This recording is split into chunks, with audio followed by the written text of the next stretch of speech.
O kia ora tātou.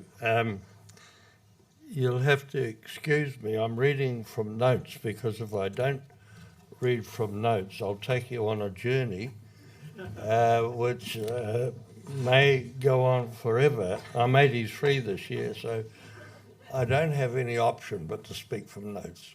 Kia ora.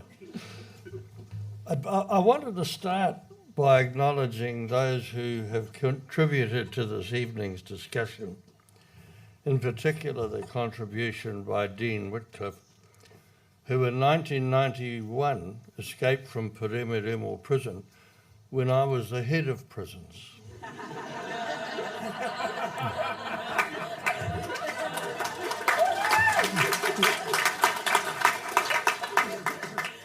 I had the good fortune to be at Stanford University when it happened and escaped the wrath of the Minister of Justice, Doug Graham. We've been privileged this evening to hear from the panel, all with a wealth of frontline experience as youth workers, advocates and professionals. People who understand what's happening for our rangatahi in today's world and where we need to focus our energy and resources. My role tonight is to look back into the past, provide an historical perspective around the way in which the state has dealt with youth within the criminal justice system. We're heading into a general election in which the issue of law and order is more prominent than at any other time in our history. A time in which the political debate has included undertakings to send more young people to boot camps and prisons. There was one other general election that occurred in similar circumstances. I'm referring to the 1987 general election, which became known as the Law and Order election. I want to talk about that experience and in doing so make two key points. First, the increase in crime that occurred during that time was a result of political policies that were established 15 years or so before in the early 1970s. Second, that if there is a crime wave in 2040, when our mukapuna are in their teens, it will largely be the result of the law and order policies that we form today. In the words of Winston Churchill in a 1948 speech to the British House of Commons, those that fail to learn from history are doomed to repeat it. Prior to the 1987 general election, crime had increased significantly.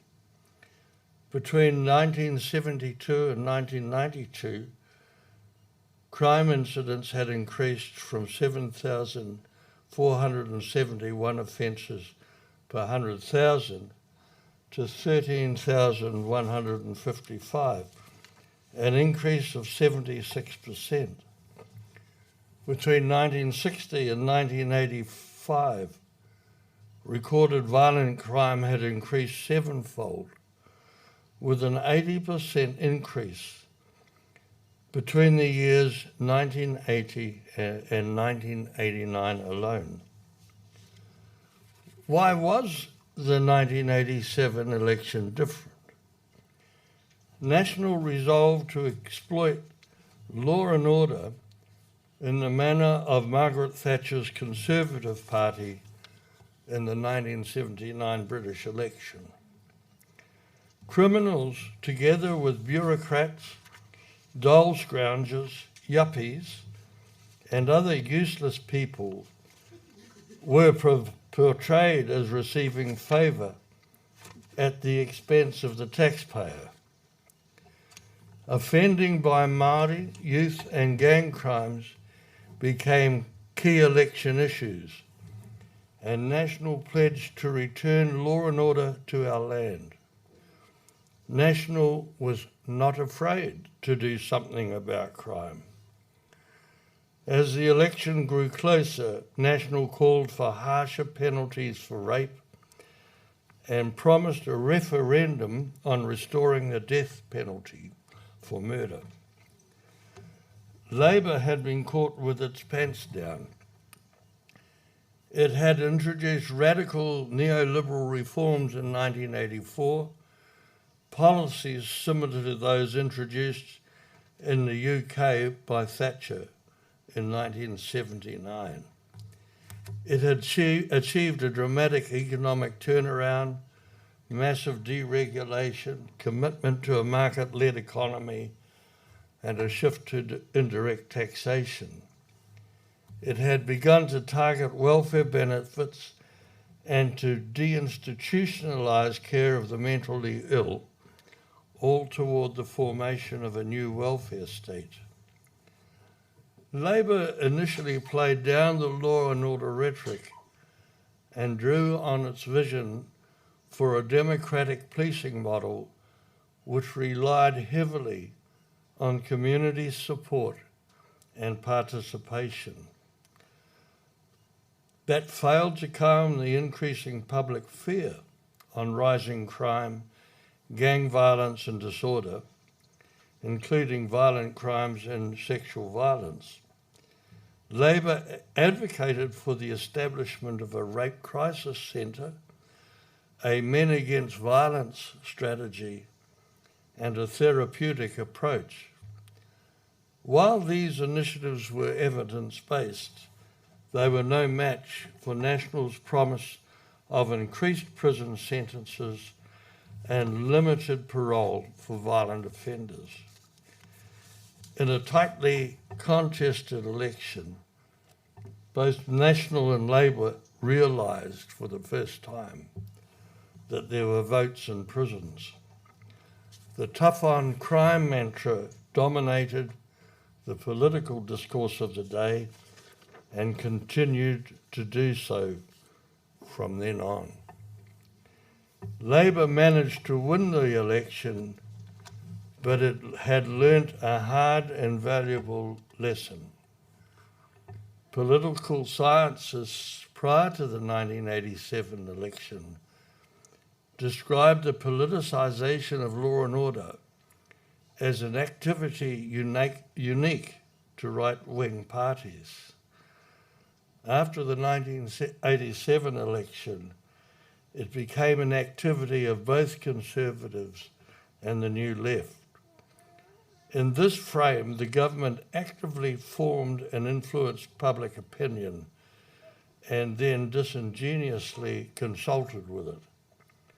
The dependence on law and order reasoning was driven by a combination of, quote, moral instinct, usually marketed as common sense, and a tough-on-crime approach. As a result, the prison population increased substantially, and the prison service was not fit for purpose. Between 1987 and 1993, the prison numbers increased by 61%.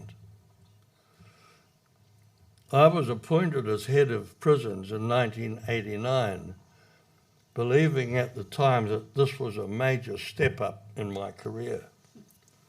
What I didn't realise was that no one else wanted the job. There were times when there was no room at the inn. Low-risk prisoners were bundled into a bus and driven around the North Island.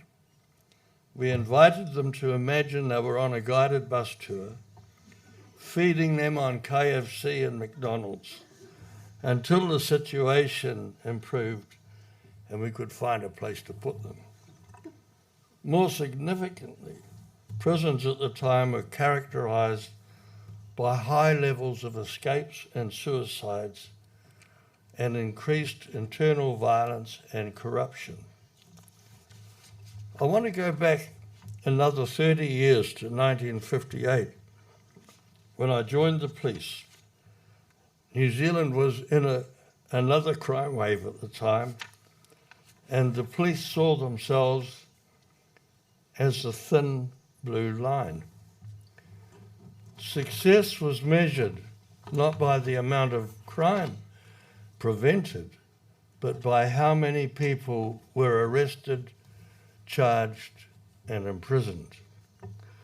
If hassling young people on the street was standard fare, then it was increasingly the case for young Māori, most of whom were relatively new to the urban environment.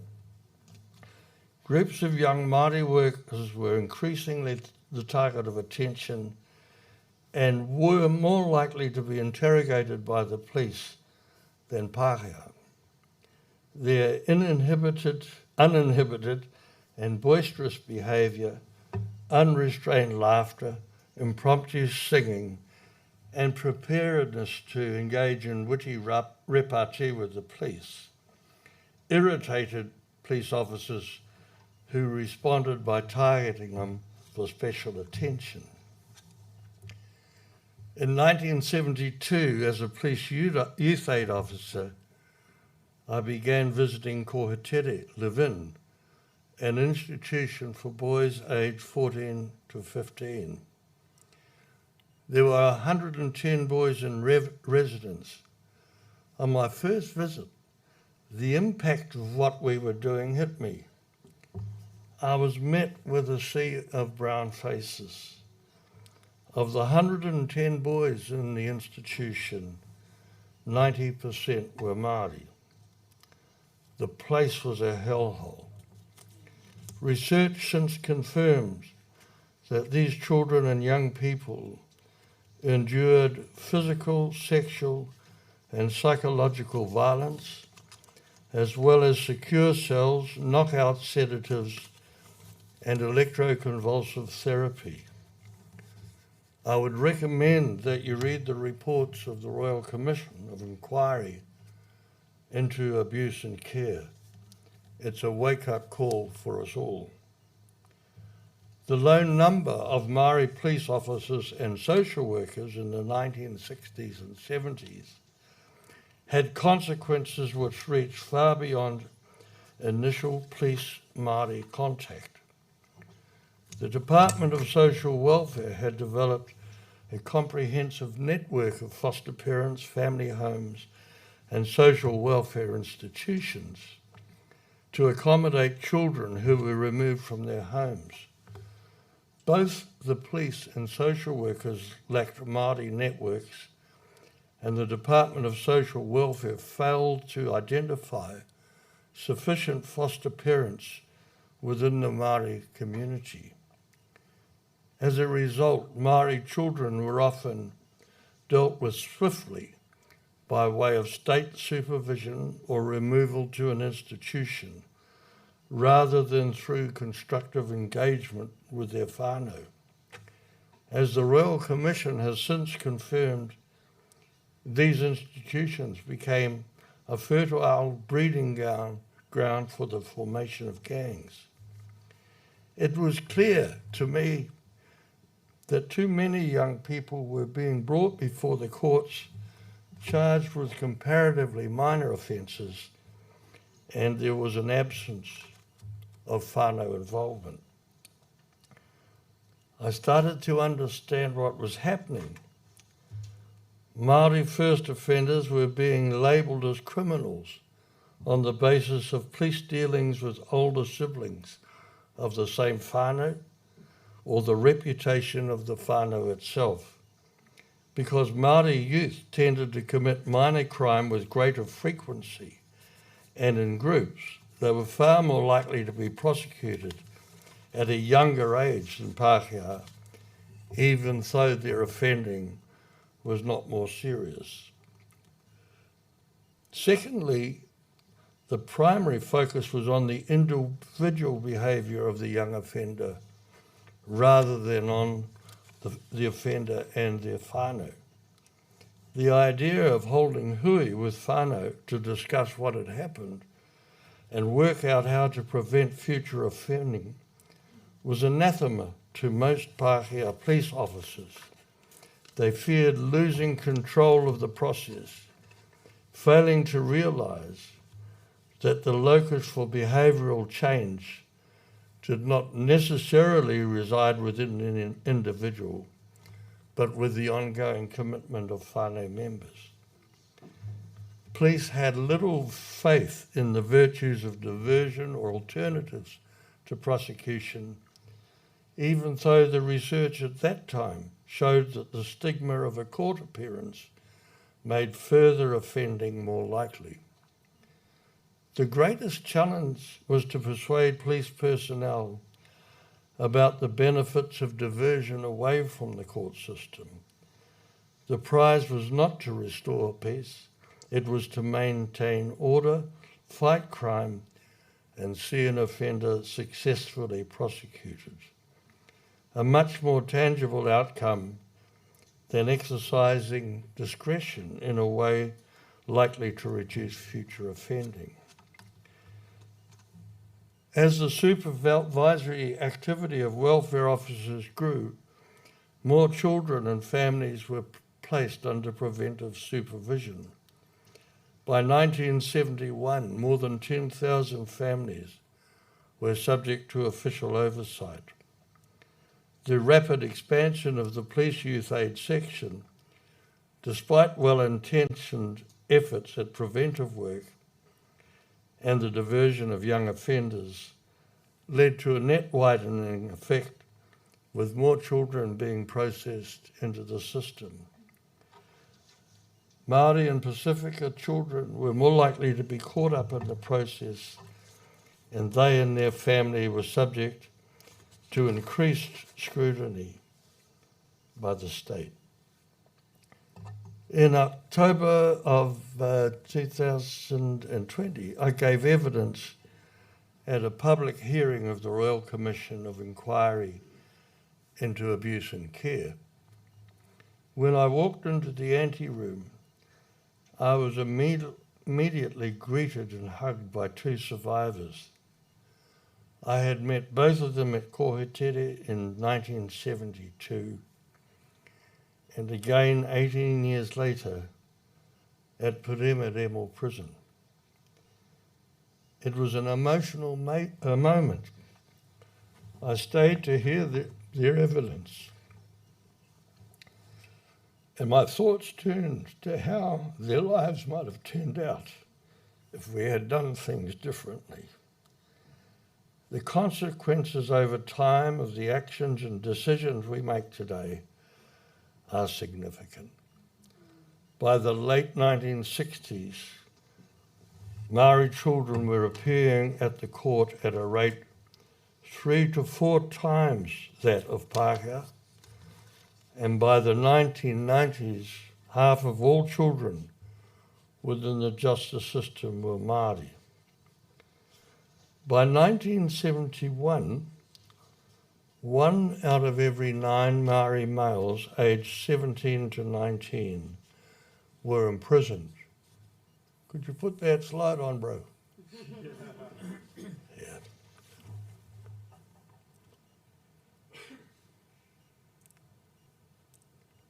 I think it might be that's the one. Yep, good. That's a bit of a shocker. That read as the way, the volume of Māori youths between 17 and 19 who were imprisoned over a 4 or 5 year period. That graph shows what can happen when we push young people into the criminal justice system. And it continued for some years. A 2000 report by Te Puni Kōkiri revealed that Māori youth were 3 times more likely to be apprehended, prosecuted and convicted than non-Māori. Youth quickly become young adults and fathers and mothers. Family and whānau are not disconnected from these experiences, nor are the children of the next generation. Some now in prison will have first been in front of a court 50 years ago. When you send Māori teenagers to prison, the chances are that they will keep coming back. The average age of Māori sentenced prisoners is now in the mid-30s and has been rising for the last 40 years. In 1982, the average age of prisoners was 24, and today it's 34. Next slide. That's it. What that yellow is as you get higher, that's the older age of people. So what happened is that, 10 years after those young people were imprisoned in 1971, we see the reoffending rate and people going into prison at an older age. It seems to me that the lesson is clear enough. Thanks, mate. When the imprisonment or institutional rate of young people increases, you can reliably expect that crime will continue to increase over the long term. We know, and I think Karina has made the point, that the children of prisoners are about 10 times more likely to end up in prison than the children of non-prisoners. In 2000, with Ian Elliott's encouragement, I was appointed as the National Director of Prison Fellowship, and in October 2008, with Major Campbell Roberts of the Salvation Army, we started the Rethinking Crime and Punishment project, which was launched at that time by the Minister of Justice, Mark Burton, and the Minister of Corrections, Damien O'Connor. Its purpose was to increase public knowledge and encourage informed debate about the criminal justice system and the use of prisons, to encourage more community involvement in the prison system and contribute to fresh policy ideas about crime and punishment and alternatives to prison. 5 years later, in 2011, it morphed into Justspeak. Justspeak was guided by a belief that the new generation had much to contribute to the national conversation on criminal justice. An imaginative outlook, a sense of urgency, a feeling of hope, and commitment to inclusion and diversity. Those values were evident in the way members conducted their business. They made sure that every guest speaker was treated with respect. Whether it was Garth McVicker, Stephen Franks, or Eugene Ryder from Black Power. They also ensured that the voices of both victims and former offenders were heard. Not for them, a justice that divides the nation between the good and the bad, that meets the needs of victims by reducing the rights of offenders. They were seeking a relational justice, one that expanded restorative practice across the entire criminal justice system. I realised after a few months that I had a social movement on my hands. After all these years, we had been gifted with a group of young warriors who were able to do all the things that were beyond me and more. They were articulate, feisty, and respectful. They understood how to advocate, write solid policy, and have fun. In the world of criminal justice, populist politics force people to take rigid positions. Each side in the debate promises the either you're for us or against us line. and the temptation is to weigh in on every issue in the absence of objective inquiry. When that happens, we become part of the problem. We become cardboard cutouts, labelled and stereotyped by the media and the public in a way that fails to reflect our full humanity. It is also personally damaging. We deny our own uniqueness and complexity. As Carl Jung said, only the paradox comes anywhere near to comprehending the fullness of life. When we deny paradox or difference, we fail to be who we really are. If one loser is truth, the other is civility. The art of disagreeing without disrespect and negotiating interpersonal power so that everyone's voice is heard. It's a tough gig. Up until recently, I took the view that public debates in Aotearoa, New Zealand, were less polarised than elsewhere. In the light of recent events, I have changed my mind.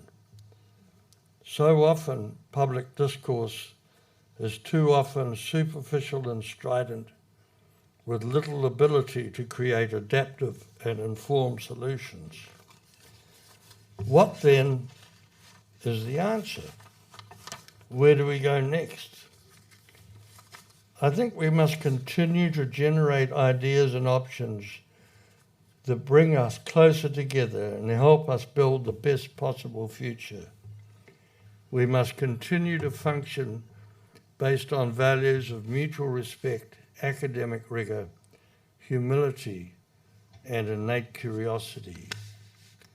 We must continue to carry out research and policy development and communicate the results to politicians, opinion shapers, and the general public. We know politicians often want to act, but lack both policies they could easily implement and public permission to do so. We need to change the conversation on those issues and more.